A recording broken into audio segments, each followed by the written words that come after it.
Assalamu alaikum students, how are you? I am Mohammad Iqbal, faculty of English from Islamabad, Pakistan. Students, आज के lecture में हम BA की short story अरेबी को discuss करेंगे। इसका प्लॉट और इम्पोर्टेंट क्वेश्चंस जो हैं वो आज की हमारी डिस्कशन का टॉपिक होगा।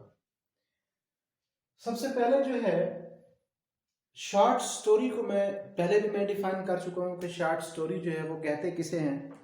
शॉर्ट स्टोरी एक ऐसा पीस ऑफ राइटिंग है which consists on 5000 words at least। ऐसा पीस ऑफ राइटिंग है जिसमें कम से कम जो है वो 5000 वर्ड्स होते हैं, उससे हम क्या कहते हैं, शॉर्ट स्टोरी। तो अरेबी जो है जेम्स जॉयस की लिखी हुई शॉर्ट स्टोरी है और ये 20th सेंचुरी, अभी 21वीं सदी चल रही है, तो ये 20वीं सदी का जो लिटरेचर है उसकी जो लाइफ है उसको रिप्रेजेंट करती है। लेकिन this piece of writing is seems to be universal. ये यूनिवर्सल पीस ऑफ राइटिंग है, शॉर्ट स्टोरी है, क्योंकि आज का जो दौर है उस पे भी इसको हम अप्लाई कर सकते हैं।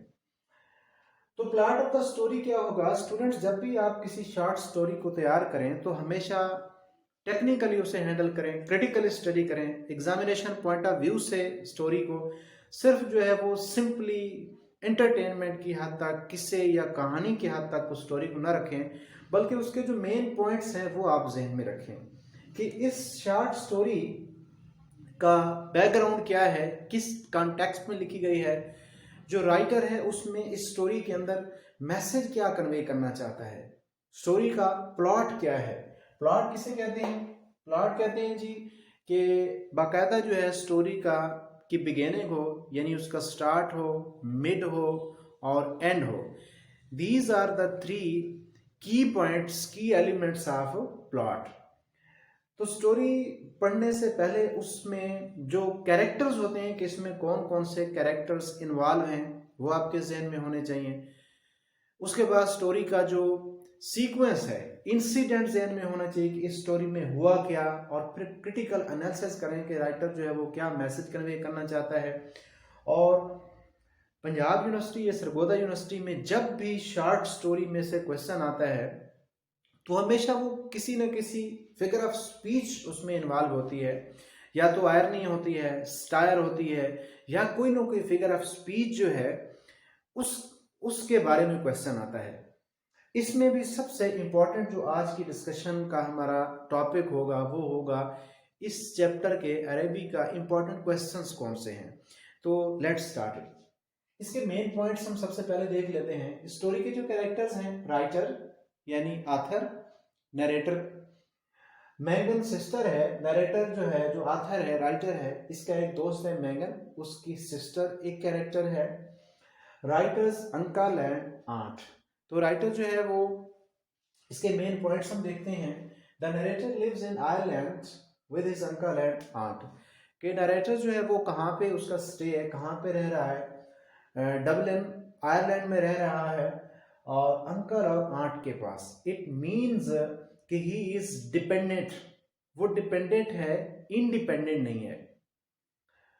दूसरा पॉइंट जो है, अंकल और आंट के पास रह रहा है तो ही लैक्स पेरेंटल अफेक्शन। जो माँ बाप की एक मोहब्बत होती है, एक काइंडनेस होती है, kindness and affection, love of his parents, वो पेरेंट्स की मोहब्बत जो है, उस अफेक्शन जिसे शफकत कहते हैं, वो भी उसमें नहीं है। He lacks these qualities. दूसरा पॉइंट ये है कि he loves his friend Megan sister, कि वो स्कूल जिसमें पढ़ता है उसका एक दोस्त है मैगन, उसकी जो सिस्टर है, and the narrator started to like Mangan's sister, and his likeness converted into love। उसकी जो जज्बात हैं, जो सेंटिमेंट्स हैं, वो मोहब्बत में चेंज हो जाते हैं। He could not express his emotions to her। अब आउट ऑफ शाइनेस जो है, शर्म की वजह से, यानी कि ही फील शाइनेस, वो शर्म फील करता है किस चीज में, to express his ideas, his feelings, his emotions to her beloved, वो उसे अपने जो फीलिंग्स हैं, जो इमोशंस हैं, वो एक्सप्रेस करने से कासिर है। यानी उसमें इतनी हिम्मत नहीं है कि वो अपने जज्बात का इजहार कर सके। एज का भी फैक्टर हो सकता है, डिपेंडेंट है वो, ये भी एक फैक्टर हो सकता है कि उसमें इतना कॉन्फिडेंस नहीं है। He could not express his emotions to her, he lost his interest in his studies, और जब से वो इस चक्कर में पड़ता है, when he falls in the love of Magnan's sister, that girl, he lost his interest in his school and in his studies. उसकी सारी जो इंटरेस्ट है अब वो स्टडी के बजाय कहीं और शिफ्ट हो गई है। Once she talked to him, but he could not express his emotions, feelings and sentiments. एक दफ़ा जो है वो अक्सर जो है वहाँ पे खड़ा हो जाता था, वो जो डार्क सी एक लेन थी, गली थी जहाँ से उसका गुजर होता था, और डेली उसके जहन में ये होता था कि आज जो है मैं उसे कहूँगा, अपनी जिस बात का मैं इजहार करूँगा, लेकिन वो एक्सप्रेस नहीं कर सकता था। फीलिंग्स, इमोशन, सेंटिमेंट कहते हैं सॉफ्ट फीलिंग्स को, तो ही could not express. He promised to bring a gift for her from Arabi Bazaar. तो once she talked to him, वो उससे बोलती है, उनकी आपस में मुख्तसरन गुफ्तगू होती है, और he promised to bring a gift for her. वो उससे प्रॉमिस करता है कि वो अरबी बाज़ार से उसके लिए, बाज़ार फारसी का वर्ड है, इट्स ए पर्शियन वर्ड, कि वो अरबी बाज़ार जाएगा और अरबी से उसके लिए वो एक ब्यूटीफुल प्रेजेंट, एक गिफ्ट लाएगा। He reached there by train at 10 PM. तो वो बड़ी मुश्किल से उसे परमिशन मिलती है, उसे इजाज़त मिलती है अपने अंकल और आंट से बाज़ार जाने की, क्योंकि उसकी जो आंट है वो मुखालफत करती है कि नहीं, आपको जो है बाज़ार नहीं जाना चाहिए। तो वो किसी न किसी तरह को मिन्नत तरला करके out of his extremely request, उसका अंकल जो है वो उसको इजाज़त देता है। तो वो 10 बजे बाय ट्रेन जो है वो अरबी बाज़ार पहुंचता है, but he could not buy gift as he had very little money.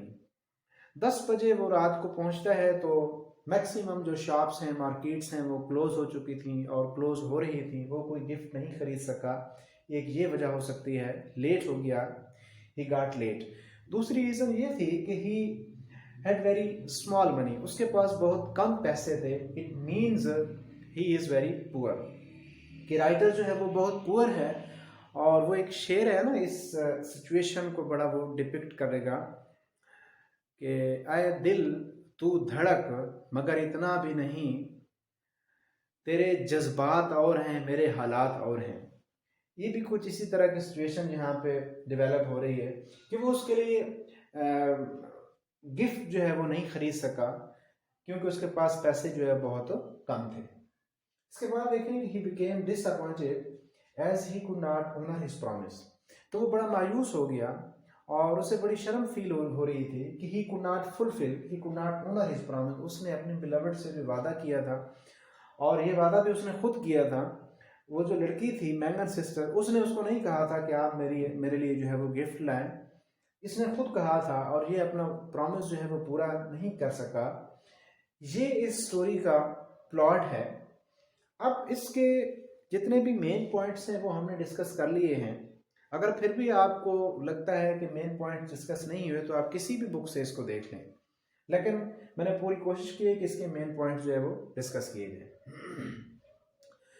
अब सरगोदा यूनिवर्सिटी और पंजाब यूनिवर्सिटी में इस चैप्टर से रिलेटेड जो इम्पोर्टेंट क्वेश्चन है, जो पहले भी एग्ज़ाम में आ चुका है और अभी भी उसके रिवाइज होने के चांसेस हैं, रेगुलर जो स्टूडेंट्स हैं उनके लिए भी, और जो सप्ली वाले स्टूडेंट्स हैं वो भी ये क्वेश्चन हमेशा जहन में रखें जब भी इस चैप्टर को पढ़ें। डिस्कस आयरनी या discuss the examples of irony in the short story अरेबी। अरेबी में आयरनी की जो एग्जांपल्स हैं वो डिस्कस करें। सबसे पहले डियर स्टूडेंट्स, आयरनी किसे कहते हैं? आयरनी एक ऐसी फिगर ऑफ स्पीच है, एक ऐसी स्टेटमेंट है, एक ऐसी फिगर ऑफ स्पीच है in which results are quite opposite to the expectations, कि जो आप एक्सपेक्ट कर रहे हैं रिजल्ट उसके बिल्कुल अपोजिट होता है। कैसे? हम इसमें से एग्जांपल्स देते हैं। अब देखें वो एक्सपेक्ट कर रहा था, जो नरेटर है, जो राइटर है, कि he would bring a gift for his beloved. वो उसके लिए गिफ्ट ला रहा था, गिफ्ट जो है वो लाएगा, ये उसकी एक्सपेक्टेशन थी। लेकिन क्या वो एक्सपेक्टेशन उसकी पूरी हुई है? नहीं हुई है। It is the biggest example of irony in the chapter. इसके अलावा जो है उसे उसकी एक्सपेक्टेशन थी कि उसकी जो अंकल है और आंट है, उनसे वो he would get permission easily from them, आसानी से उसको परमिशन मिल जाएगी। परमिशन तो उसको मिल गई है, लेकिन बड़ी मुश्किल से, हार्डली ही गेट्स परमिशन। तो यहाँ भी आयरनी जो है वो इन्वॉल्व है। इसके अलावा जो है वो और भी इस चैप्टर को अगर इसके निटी ग्रिटीज को देखा जाए, किसी भी बुक से आप इसको स्टडी करें, मेन पॉइंट्स मैंने डिस्कस कर दिए हैं, तो आयरनिंग की और भी आपको एग्जांपल इस चैप्टर से मिल सकती हैं। तो माय डियर स्टूडेंट्स, सबसे इम्पॉर्टेंट क्वेश्चन जो इस चैप्टर से रिलेटेड है वो आयरनिंग है अरबी में। तो मेरी आपसे फिर रिक्वेस्ट है कि आप जब भी शॉर्ट स्टोरीज को देखें तो सिंपली सादा सादा स्टोरी को ना देखें। पहले से आपके जहन में क्या क्वेश्चन होने चाहिए कि यार इस स्टोरी, ये जो शॉर्ट स्टोरीज की स्टोरी लाइन क्या है, इसमें क्या इंसिडेंट हुआ है, इसमें कौन कौन से कैरेक्टर्स इन्वॉल्व हैं। अगर आपको कैरेक्टर्स के नाम याद हैं तो आपका जो आंसर है वो बड़ा ऑथेंटिक हो जाएगा, क्योंकि एक रेफरेंस है। आप जब उसके उनके नाम लिखेंगे तो इससे ये लगेगा कि इस स्टूडेंट ने वाकई टेक्स्ट को टच किया है, टेक्स्ट को पढ़ा है। दूसरा जो इम्पॉर्टेंट पॉइंट है और सबसे इम्पेरेटिव पॉइंट है इन स्टोरीज के हवाले से, आप फिगरेटिव लैंग्वेज जरूर देखा करें कि इस स्टोरी के अंदर कौन सी फिगर ऑफ स्पीच यूज हुई है, आयरनी यूज हुई है, स्टायर यूज हुई है, या पोएम्स में देखें कि मेटाफर यूज हुआ, सिमिली यूज हुई है, पर्सोनिफिकेशन यूज हुई है। अगर मैं आज के लेक्चर को कंक्लूड करूं तो मैं ये कहूँगा कि सरगोदा यूनिवर्सिटी और पंजाब यूनिवर्सिटी में जब भी कोई क्वेश्चन आता है शॉर्ट स्टोरीज में से, या पोएम का जो क्रिटिकल क्वेश्चन होता है, वो हमेशा कोई ना कोई फिगर ऑफ स्पीच के गिर्द होता है। फिगर ऑफ स्पीच ही को आपने रिलेट करना होता है। अब जिस तरह आयरनिंग की मैंने यहाँ पे एग्जांपल दी, इसी स्टेटमेंट को, इसी एग्जांपल को, इसी डेफिनेशन को देखते हुए आप अगर इसको टेक्सचुअली देखें, इस चैप्टर को, इसको डिटेल में देखें, तो आयरनिंग की काफ़ी सारी एग्जांपल्स आपको मिल जाएंगी इस चैप्टर में। तो इस चैप्टर के हवाले से इम्पॉर्टेंट इंफॉर्मेशन मैं आप तक पहुंचा चुका। इंशाल्लाह मिलते हैं नेक्स्ट लेक्चर में। Thank you so much.